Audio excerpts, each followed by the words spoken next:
Congressman Ron Paul.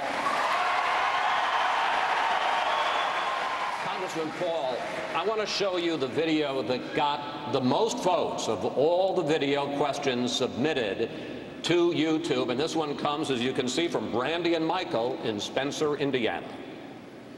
There's growing concern among Americans about the size and the scope of the federal government and its infringement upon state and individual rights. If you're elected president, how do you plan to restore the 10th Amendment, hold the federal government only to those enumerated powers in the Constitution, and allow states to govern themselves? Congressman, what's your answer for Brandy and Michael? Well, obviously it would take more than one individual, but the responsibility of the president would be to veto every single bill that violates the 10th Amendment. That would be the solution. Anything else, sir? You got a little time left. Well, I'll tell you what, that is the subject that is crucial because government is too big in Washington, D.C. It's run away. We have no controls of spending, taxes, regulations, no control in the Federal Reserve printing money. So if we want government, whether it's medical care or whatever, it's proper to do it at the local level as well as our schools. But there's no authority in the Constitution to do so much of what we're doing. There's no authority for them to run our schools, no authority to control our economy, and no authority to control us as individuals on what we do with our personal lives. Thank you, Congressman. Thank you, Megan. The next question is for all of the candidates. It comes to us from Atlanta, Georgia, on the topic of education. Hi, I'm Stella Lohman from Atlanta, Georgia. I've taught in both public and private schools and now as a substitute teacher. I see administrators more focused on satisfying federal mandates, retaining funding, and trying not to get sued, while the teachers are jumping through hoops, trying to serve up a one-size-fits-all education for their students. What, as president, would you seriously do about what I consider a massive overreach of big government into the classroom? Thank you. That topic is for all candidates, and to get everyone to weigh in, 30 seconds. If you care about your children, you'll get the federal government out of the business of educating our kids. In 1980, when the Republican Party ran, part of the platform was to get rid of the Department of Education. By the year 2000, it was eliminated, and we fed on to it. Then we, as Republicans, added No Child Left Behind. So the first thing a president should do is the goal should be set to get the government out completely, but don't enforce this law of No Child Left Behind. It's not going to do any good, and nobody likes it, and there's no value to it. The teachers don't like it, and the students don't like it. But there are other things that the federal government can do, and that is give tax credits for the people who will opt out. We ought to have a right to opt out of the public system if you want. Governor Perry. I want to ask you a question about a comment you made a couple of weeks ago about a border fence with Mexico. Here's what you said, sir. I want to quote it.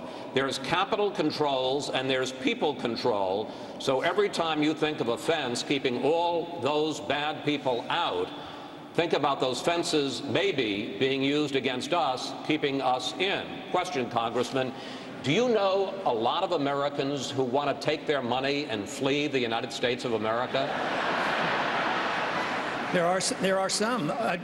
All the candidates up here talk about repatriation of dollars. They've already taken them overseas. We're talking about trying to bring in $1.5 trillion because they leave our country because we make it uncomfortable. Too many regulations, too much taxation. They can't start business. They've lost confidence. Yes, when countries destroy a currency, they do lead to capital controls and they lead to people control. So I think it is a real concern.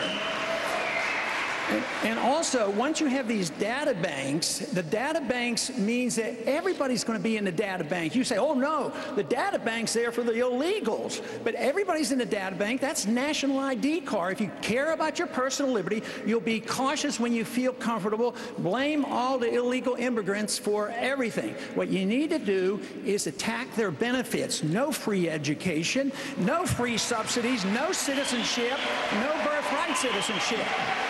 And that would get to the bottom of it a lot sooner. But economically, you should not ignore the fact that in tough economic times, money and people want to leave the country. That's unfortunate.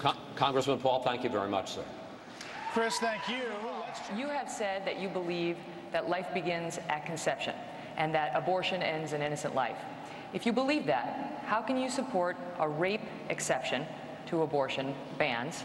And how can you support the morning after pill? Aren't those lives just as innocent? They may be, but the way this is taken care of in our country, it is not a national issue. This is a state issue. And there are circumstances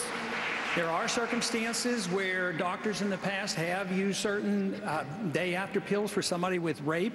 And quite frankly, if somebody is treated, you don't even know if a person is pregnant. You don't even know if there's a disease. But if it's 24 hours after rape, I don't know how you're going to police it. So I don't think you should create. We have too many laws already. Now, how are you going to police the day after pill?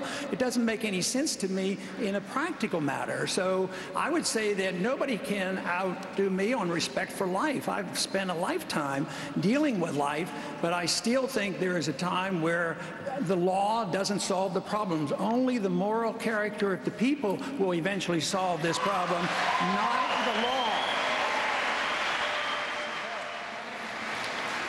Government destroys jobs, the market creates jobs. So the government isn't going to be expected to create the jobs. They have to change the environment. But you can't do that unless you understand where the depression, recessions come from. And you can't understand that unless you know where the bubbles come from. I've been arguing this case for 20 years and warning about bubbles and housing bubbles and NASDAQ bubbles, and a lot of other economists have been doing the same thing. Until we understand that, you can't solve the problem. You have to deal with the Federal Reserve System. You have to deal with free markets, and you have to deal with the tax program and the regulatory system. Then you can get your jobs, because the people will create the jobs, not the government.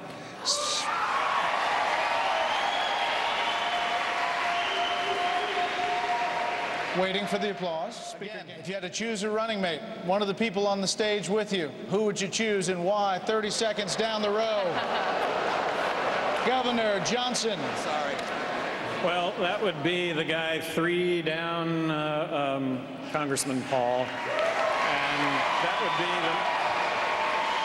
would be the notion that this country is about liberty and freedom, and that right now we are facing an extraordinary crisis, that if we do not address it now, we're going to find ourselves in a monetary crisis that is going to leave us all with nothing. And if we want to look at an example of that, that would be Russia, that experienced a monetary collapse that in our lifetimes may never require. We need to avoid that now. Senator Santorum, Congressman Paul, heard away. I don't plan to make a choice at the moment, because I am on national polls. It seems like I'm in 3rd place now. I think it would be inappropriate. As soon as I'm one of the 2 top tier, then I will start thinking along that line. But right now, I'm going to defer and just work very hard and make sure that I stay in the top tier, and then eventually be one of the top 2 contenders. Governor Perry, how do you answer Darrell?